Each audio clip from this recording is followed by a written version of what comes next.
What's up, guys? Jerome here from the Bonsai Supply, and welcome to this week's episode. So this past weekend we had Adam Lavigne here from Orlando. He came to the store and he did a demonstration on a Japanese blueberry, and then followed by a workshop which we call the beer and the bonsai. So go ahead and check it out, and I'm gonna leave you to his magic.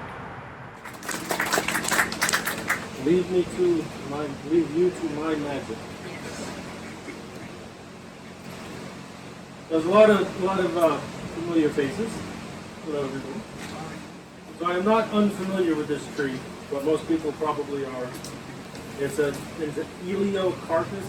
They call it a Japanese blueberry. It grows very fast. This is probably just this year. So I know whatever I cut off, it will be back there soon. The bonsai is an art of illusion, and the illusion is we're trying to make a relatively short tree look like a big tree, and a relatively young tree look like an old tree. The couple of things that we use to do that would be proportions. Say, like, if we take the width of the trunk, the tree should be about 6 times the width of the trunk, and that makes your brain think that it's a tree size. The more we exaggerate that ratio, the older and fatter we make the trunk look.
So what I did, I tried to figure out the best base. So the best base would be here, in my opinion.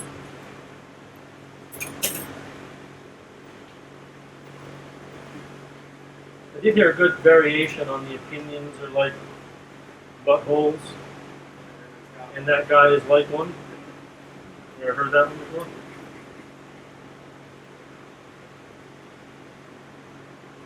So the front is here. Just kind of line it up like a sight.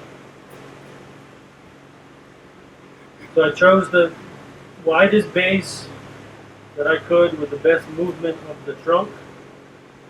And there was a scar here already, so that's why I chose this as the front. And I chopped it off, carved it out. Got one good branch for first branch, and that's sometimes for a first branch we end up with a piece like this. And this was pretty good. I did have a good apex, and I have a back branch. Carving. When I carve shapes. I don't carve lines. So you can imagine the sun hitting this, and you'll see the shadow. Instead of drawing lines or making it darker, the light playing on the surface of the carving is what's going to give you that depth, and give you the movement. And you try not to do a straight line, wide and kind of skinny. And I tapered it as though it was coming up to a top, and hurricane came through. Say Hurricane Adam came through. which that's not on the list, by the way. I'm very disappointed with that.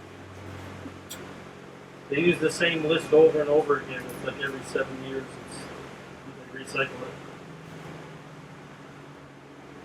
The fire is really just to kind of get rid of some of the tool marks. Probably want to water it. Fertilizer.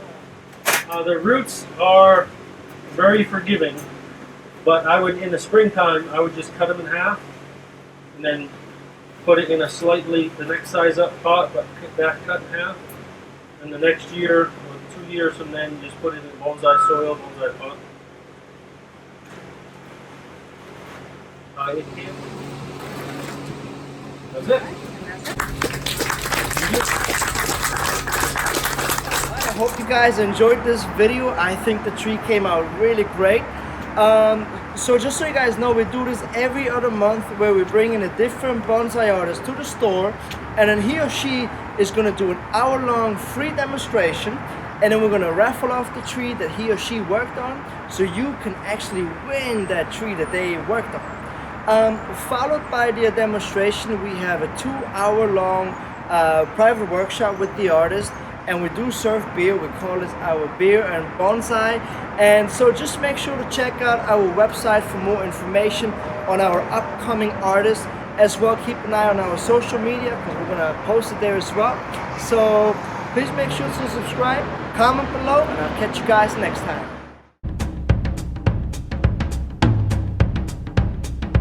All right.